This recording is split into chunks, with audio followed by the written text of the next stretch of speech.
Hello, everyone. It's Nancy Rebecca, and I am a psychic reader, healer, teacher of intuitive and psychic development courses.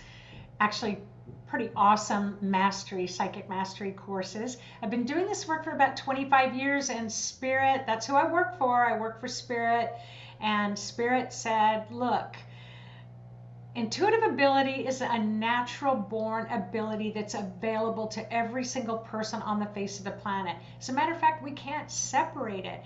And what Spirit wants people to understand and know is that very normal people living very normal everyday lives have intuitive, and if they wish to develop at a higher level, that psychic ability. And so I'm doing these interviews, and today I have Joan Hourigan. Welcome, Joan. Thank you, Nancy. Thank you. Yeah. So I just a little bit about Joan is that I met her. She's Canadian, so I think you're the second Canadian that I am interviewing. And I know that I met you when you went through the Psychic Mastery course. But what a lot of people don't know about you is that in the background, you have been reaching out to me over all of these years. What is the year that you went through Psychic Mastery? I came to the program in 2015, but we met about 2012. I went to one of your weekend workshops when you were in Vancouver. But Oh, 2015 is when I took the psychic mastery Oh course. yeah, because I used to drive up to the island and teach Yeah. classes up there, and what I love, about Canadian students, you guys are just so game to try a lot of different things. You love to explore. You've got this intense Yeah. curiosity, so it was always a lot of fun for me to come up to Canada. What I've noticed, and I'm just going to jump in here before we do the interview, because here in the United States with students, I wouldn't say that we're more skeptical, but definitely much more clinical and much more kind of prove it, want to really have an experience. But the one thing I know about all my Canadian friends, you're always in for fun. There's Oh, yes. Yeah. I think it might be, well, I live on the West Coast, British Columbia. And I think maybe we're just pretty hardy and tough. And we do like, you can't wait for the sunshine. You got to make your own. So I yeah. truly think we're pretty up for anything. Yeah, up for anything. So, and then you joined the Psychic Mastery, and you did Psychic Mastery when I only taught it in person. In person. I got to drive down to Tacoma once a month. Every month. And Every month. And you had to take a couple of ferry I, rides. I traveled across the border and into another country. So that's how keen and committed I was. How keen and committed you were. But what a lot of people don't know is that you have been reaching out to me. Like I used to offer free healings to anybody in the world if they just kind of wrote in, and I was doing all those by myself. And you just said, do you need any help with anything? Like you've always just been writing, and it's like you've always been keen on Love just it. jumping in and doing anything. And so over these last few years, I've gotten to know you at that level of always volunteering. Now I'm kind of noticing, are you hearing the leaf blower in the background? No. Okay, then I'll keep going.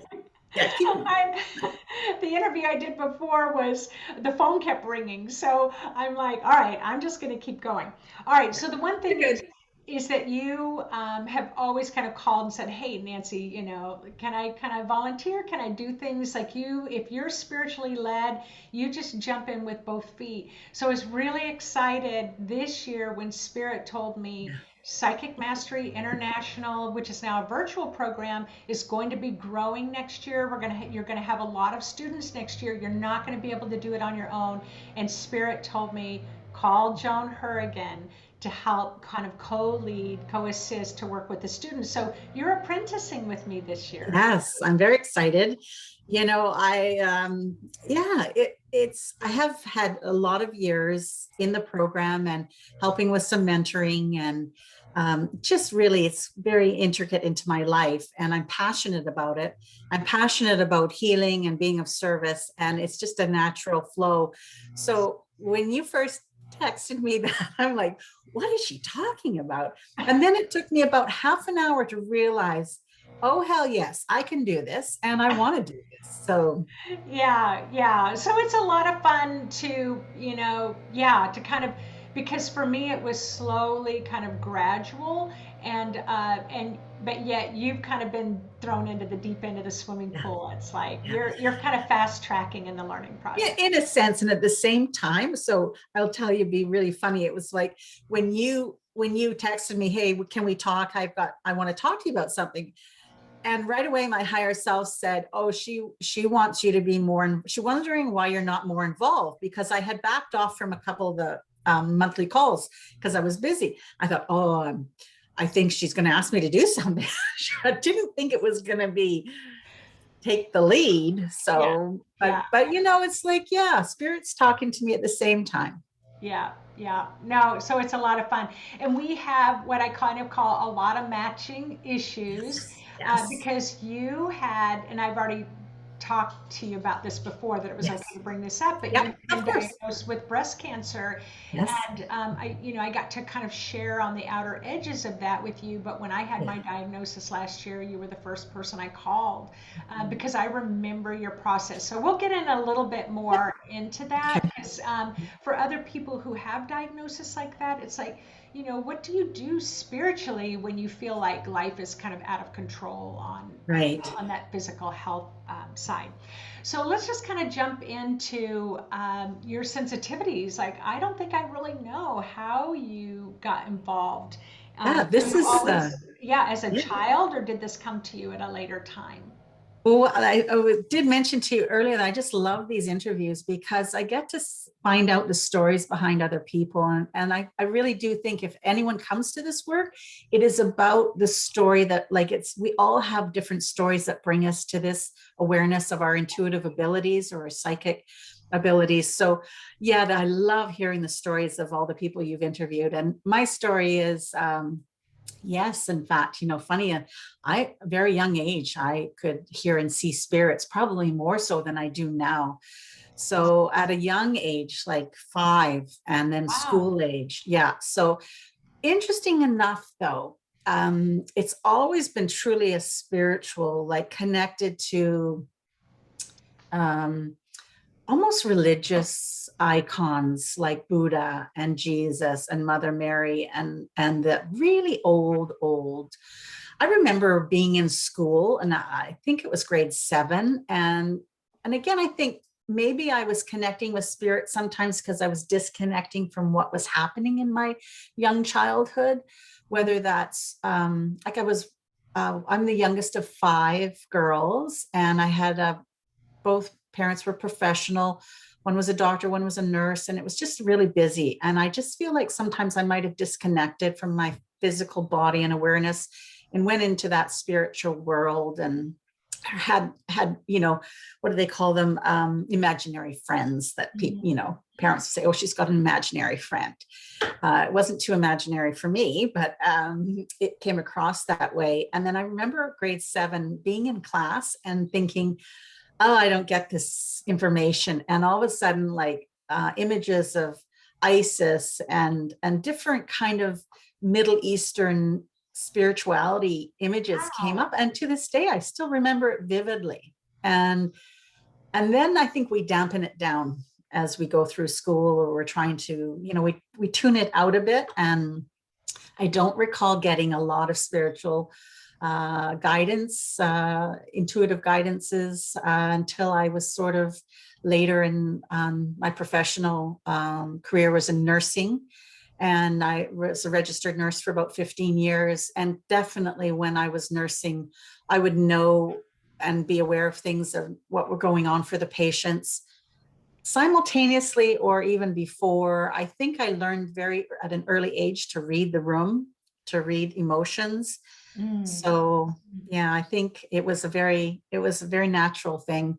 Mhm. Again, I dampened it down through different parts of my life. And I've said to you too that we come to this work for different reasons. And I had some pretty big traumas, pretty big challenges in my life, and breast cancer was one of them. There Mhm. were others. Different things that have happened to my life or to my family members, and that's when spirit really showed up again for me. Yeah. Wow, wow. And so then it wasn't just kind of like personal experiences. You actively then sought out some spiritual courses? Oh, yes. I mean, I think so. When there was basically in 1995, my father was murdered. And that Wow. night, the night he was murdered, I heard him call out, although we don't live in the same spot. So, such a severe trauma like that, it was a pretty big Yeah. challenge and trauma to work through over the weeks, days, and weeks, and months, and years later. I live in a small community, so I got a lot of support from the community. The church, in fact, was a huge support network for it. And Mm. that's sort of when I really got called and pulled into learning about different cultures and traditions like Buddhism and Taoism and Christianity. And my bookshelves behind me are full of spiritual, like it's just a full of different sorted spiritual books. So I was really called to learn more about all these different traditions. Yeah. And then after my father, after 7 years, after 7 years after he was murdered, there was a turning point for me. And I decided to learn how to do healing touch. So yes, spirit called me into different avenues to be who I am and where I am now. Wow. Wow. Wow. Intense. Yeah. Yeah. That's really intense. So it just sounds like you just had spirit just kind of nudged you at several points in your life. I remember in my own uh, life growing up and also having just different events going on, intensities, I'll just say intensities in the household. And I always tell people, I think I was probably like in the fourth or the fifth grade, and I would make myself this little peanut butter sugar sandwich on white Wonder Bread, and I would wrap it in this little red bandana like a hobo, and I would tie it at the end of the stick, and I'd put over my shoulder. And you were Um, gone. and I would just like hike out into the woods, and my favorite thing was to catch salamanders. But I remember feeling that Yeah. consistency of nature, feeling Yes. that Yes. consistency, really feeling spirit come through nature. Oh, yes. Yeah, and kind of getting away from that, being a nurse and a mother and Yeah. and a wife and just being in the Yeah. community. And then what I'm finding since my own breast cancer diagnosis and recovery is that kind of getting reconnected with nature again. Yeah. Yeah. That's really solid, Yeah. consistent advice. For sure. At this point in my age right now, I seem to simplify my life, and nature is a big part of my life. So even when I remember about some of the traumatic things that happened, whether it was around the time that I lost my dad, or whether it was a time when I lost my mom, or just milestones in my life, I remember going out in nature, and I remember two things. I remember sitting on the beach. So I would always go out to the ocean and to the beach. That was my happy place. Mm. And I remember just sitting on a rock, and really, I think it was the time when my mom died and something had happened, and I really wish she was there. And I remember crying and just like feeling so alone and curling up on this rock, just looking out at the ocean. And I was crying, and I actually pleaded with God to show me a sign that things were going to be all right. And I looked up this little twiggy branch thing that was sitting beside me, and I looked up, and there was a beautiful owl sitting right there. Wow. And then I went, okay, well, that's pretty cool. Can you show me some more? And I looked to my right, and there was a deer approaching me. Wow. So I feel very blessed to have those as messengers, and I take them as messengers from Yeah. spirit. And I've learned and actually developed more understanding of just that kind of intuitive messages that come through from spirit. So I really love those. Yeah. Nature is huge healing part of my life. Yeah. Yeah. Yeah. No, I know it was definitely it's still a profound memory for me from Yeah. childhood. So, your abilities, Yes. um, do you keep them private or are you public with your abilities? Yeah, it's kind of an in between. I'd have to say, to be honest, I think you consider it fairly private. As I said, I was a registered nurse, and I believe I used all those tools and all the intuitive work while I was working. And I really, really loved connecting. I don't know what I was connecting with. I mean, I don't really remember what it was I was connecting with. Now I know I was connecting with my heart and my light with people and helping them through. I was a CCU nurse, so when people were having heart attacks, I would be like, okay, I'm with you. We're going to do this together. We're going to learn and we're going to, we'll get you through the other side. So that was really cool. I kind of think I connected with something deeply there. And then I wanted to I wanted to learn about healing touch. So then I learned how to work with energy of the body. And I think that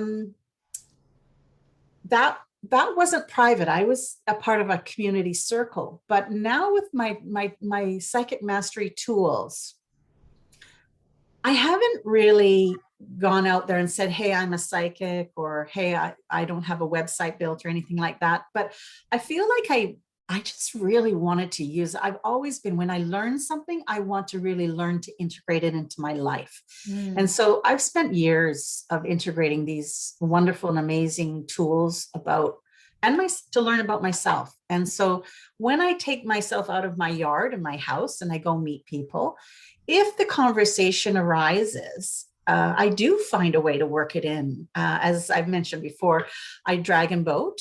I have had a couple of years of really fun competition dragon boating. And my coach always wanted to know a little bit about each of us so she could better coach us.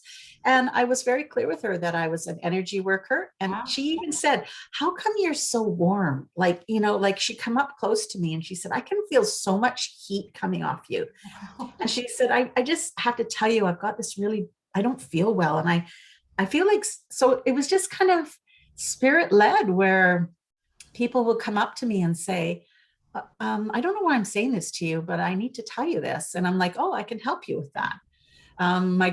My kids' soccer, she would be playing soccer and parents would come up and say, I haven't been sleeping well.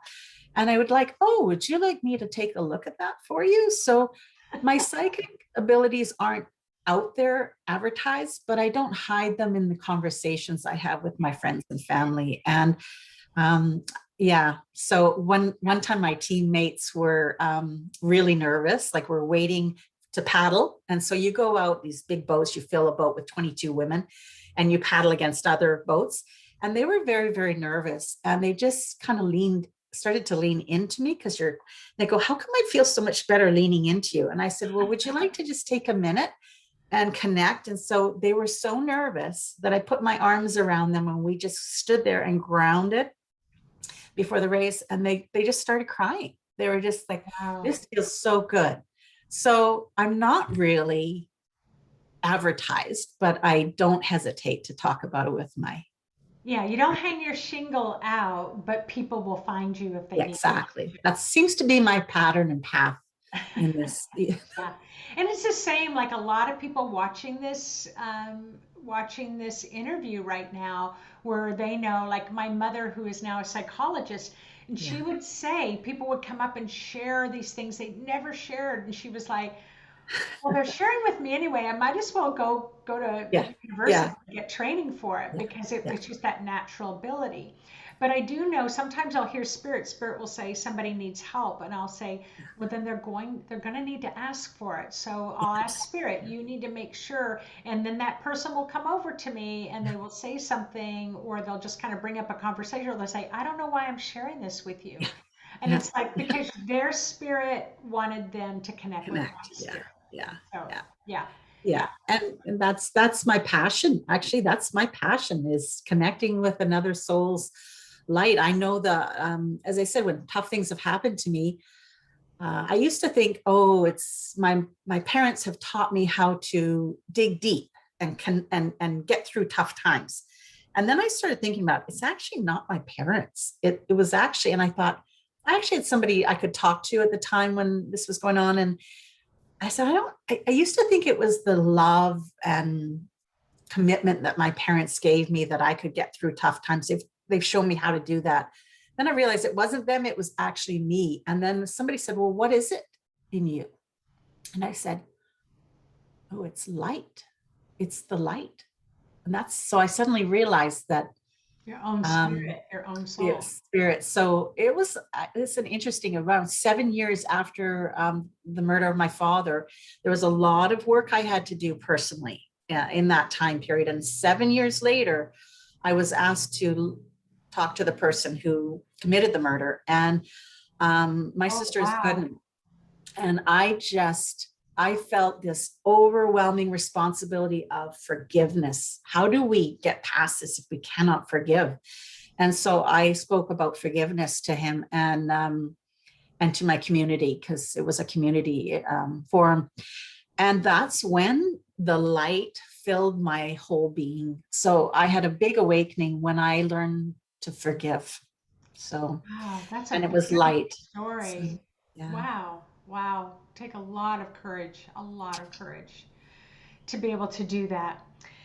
So, in this question, and you may have already answered it, it's like, what do you consider your psychic intuitive gifts, and in what ways do you use them that might surprise people? And what I mean by this is, are you more empathic or clairaudient or clairvoyant Yeah. or clear knowing? And Right off the bat, I can, I guess as a child, I said I probably was more clairvoyant. And then as an adult now, I'm much more clear cognizant. Sometimes it's hard when you can't see it, but you know it. right. So and this is, but I've had so much fun with this. Like when you kind of lean into it, and I started taking the course, my kids were teenagers when I took this course, and they were right on board with it too, because the phone would ring. So, and he's like, how do you get into it? Well, the phone would ring and I know who was calling. And then it was a game, right? Like, so my clear cognizance, I'd start exercising it, playing games. Yeah. So when the phone rings, my kids wouldn't go get the phone. They'd look at me and say, who's calling? And I'd say, who's calling? It kind of like freaked them out for a little while, but Yeah. so clear cognizant. And then I'd have to say for now it's clear sentient. I have since I've been mentoring with you, you've been mentoring me. That I always thought I was clear cognizant, but at the same time, I'm getting sensations and feelings. So Yeah. that's kind of a new thing. Yeah. I often I will. So my earlier ones were clairvoyance and clear audio, and now it's clear cognizance. So I kind of hope that I'm balancing all of them Yeah. and Yeah. It using. sounds like you are. Yeah. And I will say, a lot of times people do want to be able to see, but clear knowing, you're knowing I that know. you're I willing know. to bet your life on what you Yeah. know to be Yeah. true, even though Yeah. you have no way of proving it. Yeah. That is the highest ability, but it gets the most discounted because we are a society, a Western society that wants proof. And I've always said, I like to work with people who are discerning. I like to work with people who are a little skeptical because you also don't want to just like blind faith, just connect with someone and just totally listen to them, a gazillion percent, Yeah. Yeah. overriding your own senses. But yes, that, and then what I'm noticing now, here we are in the year 2021, that empathic frequency, even for people who've not been big feelers, I am finding the body's really wanting to join the intuitive bandwagon now. Yes. The Very body, much. the body expresses through emotion, and so for those who've not found themselves to be very emotional in the past, are now finding that is another ability that's coming to the surface. Yeah, I agree. I'd have to say, even over the last few years, I feel people are looking for that deeper understanding of themselves. And as I said, I have been a part of a church community. Anglican was what I grew up in. Also, United is where I offered a lot of my volunteer work Mm, with Healing Touch for many, like 15 years. And I love both communities. I love both aspects. Sometimes one has more rituals than the other, mm. but I do feel that people, I know it's hard for the churches now because it stops short of it's powerful experiences of community, but it's sometimes not, it became not deep enough for me.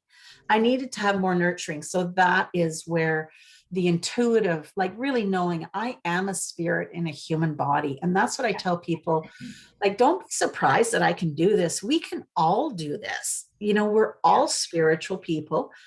It's not we can all heal, but it's like, you got to find what is comfortable for you. Yeah. And I'm starting to get quite comfortable with who I am and what my gifts are. So my claircognizance and my passion for service and healing, that's where I'm putting my energy.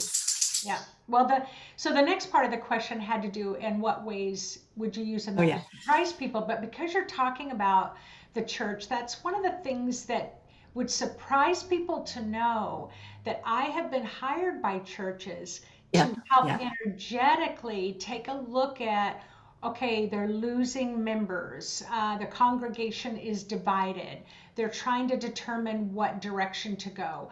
And I remember once I was the keynote speaker of, I can't even remember, but it was a group of churches here in Washington State, Pastoral Counselors Association.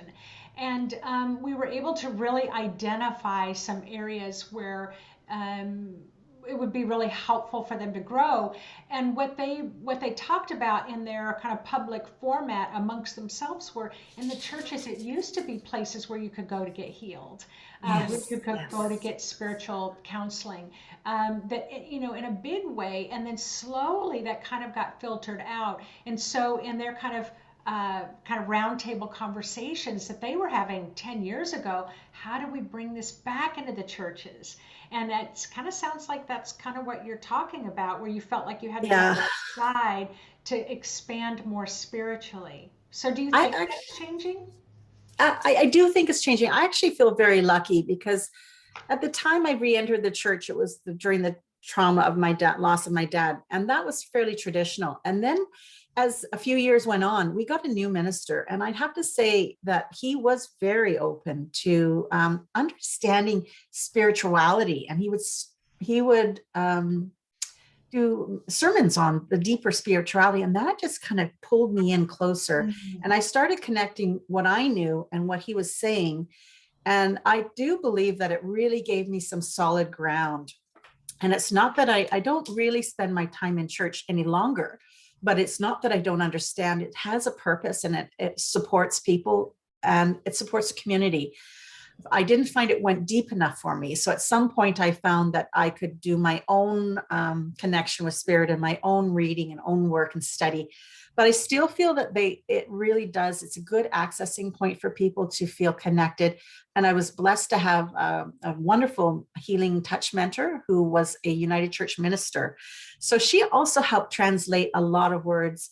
And I'd have to say both ministers did help me a lot along my path. And they said they don't consider themselves preachers or ministers or pastors. They're interpreters of symbols. And I thought that was really cool, because I know now in our work here, we use symbols a lot, but they were trying to decipher and help people understand symbols in their life. And to me, that was a much better experience than just turning Yeah. it on rote to go to, like he asked, why do you go to church? And people say, just because.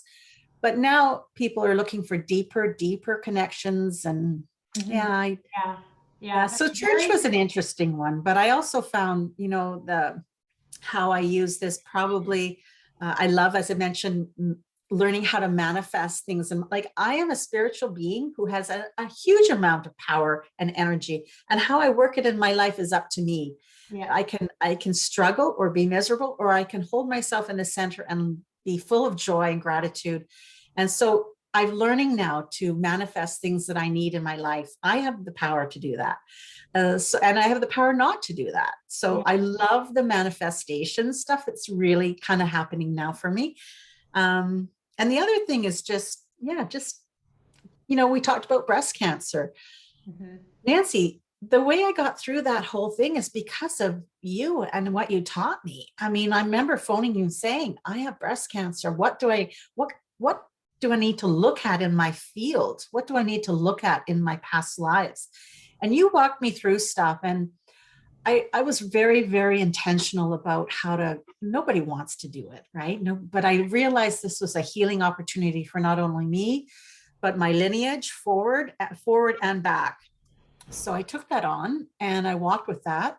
And I really intentionally approached chemotherapy, partly with what you taught me.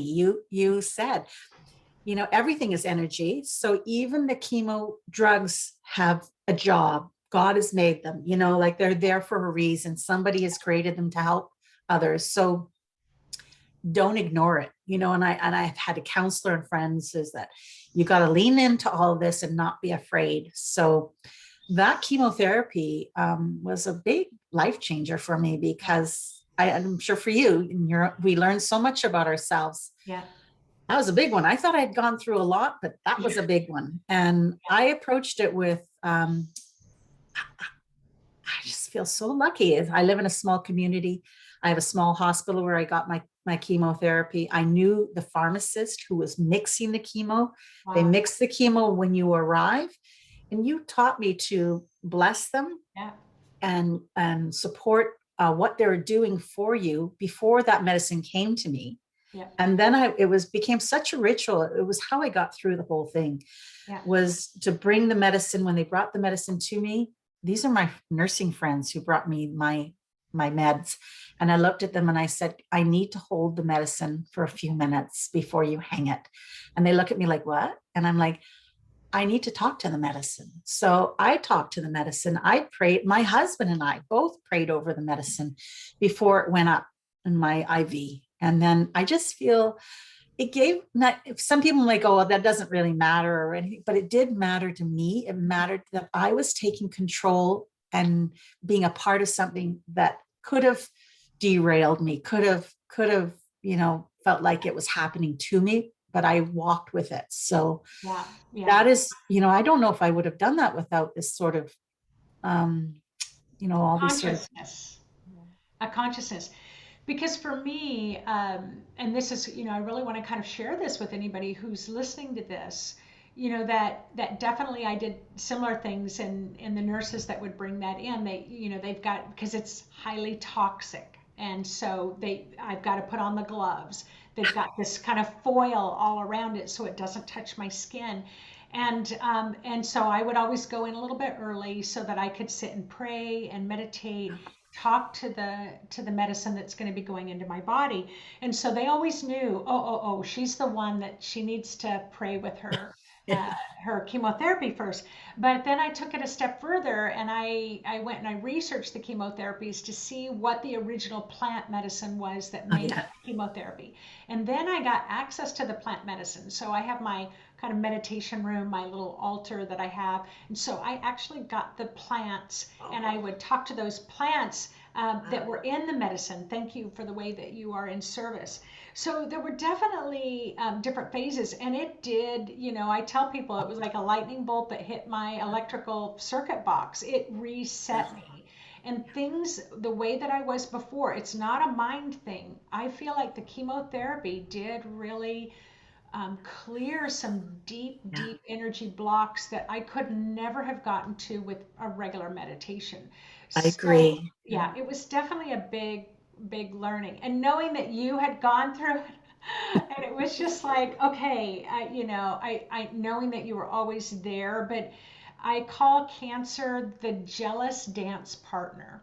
Oh, that's interesting. Because it does not want anybody else involved. It's a deeply personal experience. It's deeply personal. Yeah. Yeah, it's deeply personal. Yeah, it's just like you're so focused. You have to get through it. So I'd be happy to walk with, like you and another friend had some breast cancer issues over the last couple of years. And it's not like your story is my story and your path is my path, but I will walk with you is what I've told people. If you need help, I'll walk with you. I hear you. I see you. Yeah. And I did have another friend who was held me very accountable to texting her every single day. And if I wasn't feeling good and I didn't text, she would text me and say, just checking in. And I might just give her a thumbs up. And we need that. And learning to take help, learning to receive help. And, I've done a lot of healing work, and you and I are working together with students this year. And I always kind of get a kick out of, it takes a little while for people to understand healing does not mean curing. Yeah. And so healing is to make whole. So I've learned a lot about healing when I was doing Healing Touch for about 15 or 20 years. And it's not that you and I can't get sick or don't, but it's how you approach it. It's what kind of intention you have. What lessons are you going to learn through this? So I learned so many lessons from cancer, Yeah, and and I still learn. still and I still, exactly. And I still have a friend of mine who says, so what do you say to cancer? I go, thank you, cancer. Yes. Thank Yeah, you. no, tremendous amount of learning, very deep, deep, deep healing. So, with your gifts and abilities, do you turn them on and off? Do you find that there's times in your life where you're more tapped in or less tapped in? You know what? I can't turn it on and off. I try. I think I maybe tried a couple times, and I maybe tried to ignore. Yeah. Oh, good Lord! You do not want to Yeah. ignore this stuff because it'll just come back with us. Like it's not. This is not always easy. This is just Yeah, because you're intuitive doesn't mean you're going to know all the right answers, or exactly. you have, like, there are many times I ignored the voice or said, what's that? That's not possible.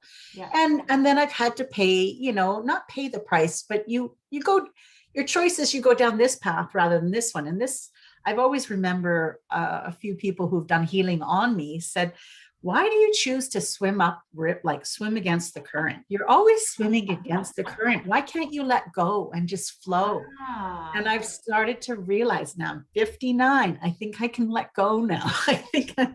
So yes, I'd say that yeah. yeah, it is. I don't turn it on and off anymore. Yeah. I might not do meditation for a weekend while I'm away, but that's about it. And it definitely, no, yeah, it's something that's there. And you've always said this, and I believe it's true, is that there's no turning back. You can't pretend this isn't real anymore. You just Right. know it is. Yeah. Yeah. Well, and for me, as spirit, as I allow my spirit to move into the driver's seat of my life, and my ego, which it's like, that ego is edging God out. It's Absolutely. Yeah. it's Yeah. it's where my I catch my, thoughts, yeah, my thoughts think that they're more clever than God. It's like moving in the back seat, and it's like, if I'm going to call it ego, because I value ego. I mean, yeah. I say, if I have a brain tumor, I want that brain surgeon to think they're the best brain surgeon in the entire world. Of course, Yeah. we need that ego. That's the human part of our Yeah. structure. Our mind needs the structure. However, if I'm totally just ego led, and ego can run your life, a lot of people don't realize that. Very Oh, yeah. rudimentary, very just kind of minimized. You got to have a very minimal structure. But when you add spirit and the creativity and the manifestation of spirit and Yeah. the expansiveness and the beauty and the Mhm. compassion, it's like rich. It's like Yes, so eating your rich. favorite dessert, that just explosions of 1,000 different flavors in your mouth of a meal that you're eating. So different than just eating a dry plain cracker with not even salt on it. That's the difference to me. Totally. Yeah. And what I always find, it's so helpful to have to talk to friends. I have one or two friends that really can go, sounds like ego, or really, you're edging God out, or I just, any chance I get to be mindful that I'm getting caught in the ego. And it's not, like you say, it's not a bad thing. We need it, but it's when being mindful that you're slipping into that mode rather than being in a much higher level of vibration and hearing spirit. So Yeah, yeah. I'm constantly working on that.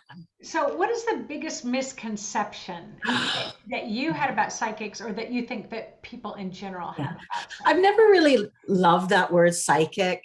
I Right. love the word intuitive. I love the word intuition. So I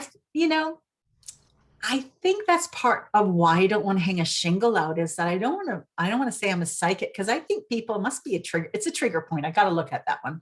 Yes. It reminds me of like the fortune teller, or like it's too far removed from Right. reality for me. So Yes. I want people to think. I've actually spent a lot of time, if I did do some client work with clients, I'd say I would describe myself as a clairvoyant, a clear seeing, a clear seer. So that means I have to meditate and be manage my energy field so that I can be clear to hear spirit. And since we're all spiritual beings and all can do this, we can communicate together.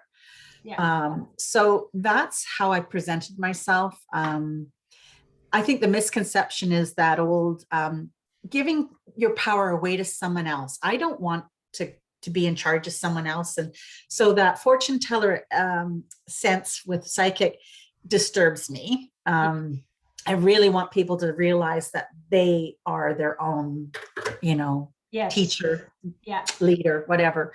And I guess I actually read this interesting article in the New York Times that said, and I do believe this is true because my whole life I've seen people come more and more asking more questions about spirituality and their spiritual being. And I don't think the term chakras or aura is all that unusual anymore in conversation. Yeah. So I saw this article that said, intuitives are the new wellness coaches. Yeah. I really like that idea. Yeah. I love that. The wholeness, holistic wellness. I think we need to all be in charge of our own. Yeah. Right. So with psychic, so when Spirit had come to me and said, we want you to do a psychic development program. Now, I'm a nurse, I'm a professional. I get a lot of referrals from physicians, psychiatrists, psychologists, occupational therapists, nurse practitioners. I want to be seen as professional. And for me, I did not view a psychic as professional. But so Spirit said, no, we want you to call yourself a psychic. And I went back and forth a lot. And I was just like, no, yes, no, yes. But I also know that, so then it was the same sort of thing. And so then that's when my spirit was like, we want you to research the root word. Yes. Oh, absolutely. Root word definitely of psychic is the breath of the soul. So, and it's like my soul is going to connect with your soul, and we're that kind of breathing together to bring through spiritual information. Well, it's breath. It's breath. It is breath. It's the soul's breath. So then it was like, how did that get pushed out of the way? So, like you said, it's kind of out there, but Spirit was saying, but how did it get out there, Nancy? We want you to look at that. And then I looked at that and it was like, oh my gosh, it was a lot of dogma. It was a lot of fear. It was a lot of control. There were a lot of people, that were killed because of their kind of natural organic abilities and beliefs. So Spirit was like, you need to take the power back from that. So definitely we have our psychic mastery program. I've kept, we do. I've wanted to kick it to the curb many times, but not everybody's going to use that word. And so that's why I always like to talk about it, because it's like we're empowering ourselves again. We're going to take the power back. But there are a lot of misconceptions about that particular word. Yeah, it is. But I do agree. So, rightfully so in some ways. Absolutely. The dogma, the institutions, the churches, and but isn't it fascinating though that I see a lot of some of the churches, anyway, not necessarily Roman Catholic, but people are seeking beyond the church, beyond for a little bit more. I have been doing Healing Touch for 20 years in the basement of a United Church. And we do have, actually in both churches, I was allowed to create a blessing station. Oh, nice. So during communion in the Anglican church, I would sit to the side. So if someone came up for communion, they could come over and get a blessing. And the blessing was just simply, where two or more gathered, so shall I be. And so that was the blessing station. And it was just like, God bless you, or you could bring a prayer to someone else. So that was pretty amazing. And I do think that people are looking for that depth and understanding in the church. But you're right, the dogma has played so much a part of it, and persecution of people even talking about this. So I do know psychic there's so much more. Unfortunately, people stop short. Yes, exactly. Some of the definition. Exactly. Yeah. But it's growing and changing so rapidly. So I know you choose not to have a website. I know that you love teaching, you love working with students. I know that you're going to be you're just such already a great addition, and will be even a greater addition next year in the year 2022 when you are helping others to develop their psychic skill and mastery and ability. As a teacher, you're really great at at meeting people where they are, accepting people where they are, and helping to flush out Yeah. each person's individual gifts and abilities, which are uniquely different. I'm like, okay, you're doing a psychic reading, but let's bring through your psychic, let's bring through your intuitive personality now. Yeah. Let's get that fleshed out. Yeah. And you've got Yeah. so much patience with people. And Oh, good. Well, it's like, it's just like I do love the work. It's an intricate part of me, and I'm still learning about me. So this is just me learning more about me through all of you. yeah, So yeah, I'm looking forward to it, Nancy. Thank you. And yeah. looking forward to the opportunity of growing and learning. And I do love walking with people. I truly believe it's so empowering if we can support each other. We're So stronger together than we are apart. I always say that. And I always say, I love to look up in the river of life and see other people floating in the current with me, hopefully downstream. going the right way. So is there anything Well, I mean, else? Yeah. we Is there all anything struggle a little else? bit.